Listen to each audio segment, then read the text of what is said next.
Hello friends, good morning. आज फिर एक नई स्टोरी के साथ धीरज की वाणी पेश है आपके सामने। स्टोरी की तरफ आगे बढ़ते हैं। ये स्टोरी बहुत ही विचित्र है और बहुत ही स्ट्रेंज है क्योंकि इसका क्लाइमेक्स मुझे अभी तक समझ में नहीं आया। अगर आपको समझ में आ जाए तो कमेंट बॉक्स में लिखकर जरूर बताएं कि स्टोरी के क्लाइमेक्स में आखिर हुआ क्या था या बीच में क्या हुआ था जो इस तरह का क्लाइमेक्स मिला। ये स्टोरी है जर्मनी में रहने वाले एलिस के परिवार की।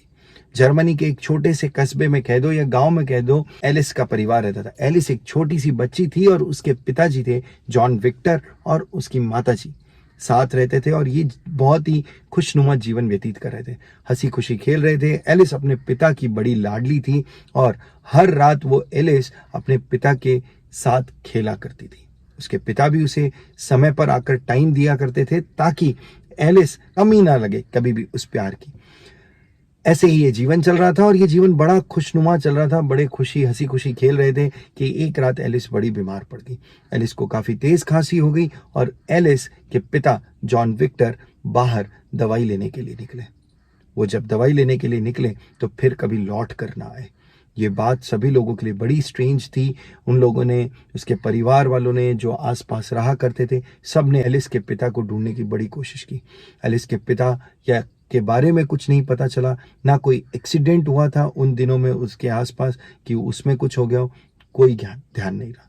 काफी लोग समय तक उसे ढूंढने की कोशिश की गई पर फिर भी कुछ हाथ नहीं लगा। अंततः एलिस के माता की शादी कर दी गई।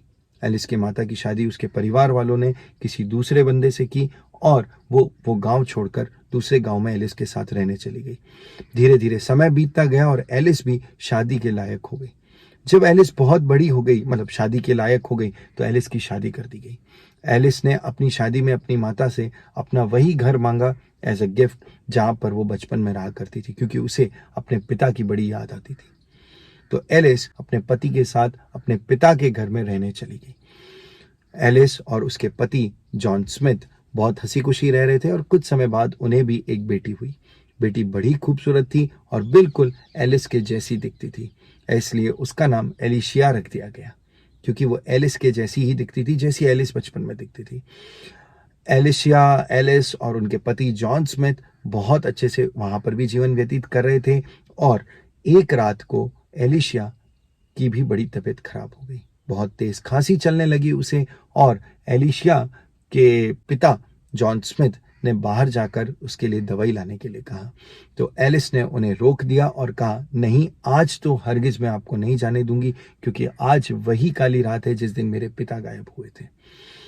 तो रोक दिया गया और जॉन स्मिथ भी रुक गए, लेकिन एलिशिया की तबीयत और खराब हो रही थी। एलिशिया के पिता ने फिर जिद की बाहर जाने के लिए, लेकिन एलिस ने उन्हें जाने नहीं दिया। इतनी देर में दरवाजे पर नॉक हुई, दरवाजा खुला और एक बूढ़ा आदमी लंबे बाल, सफेद बाल लेकर एंटर हुआ, जिसे एलिशिया ने फट से पहचान लिया। और एलिशिया ने कहा, मेरे ग्रैंडफादर, मेरे नानू आ गए हैं। एलिस के पिता एलिशिया को दवाई पिलाते हैं और एलिशिया जल्द से ठीक हो जाती है। एलिशिया के नाना जो थे वो आए और उन्होंने कहा, सॉरी बेटा, मैं थोड़ा सा लेट हो गया, मुझे कोई टैक्सी नहीं मिली वापस आने के लिए। स्ट्रेंज, क्या हुआ आप बताएं। Thank you, take care, bye bye.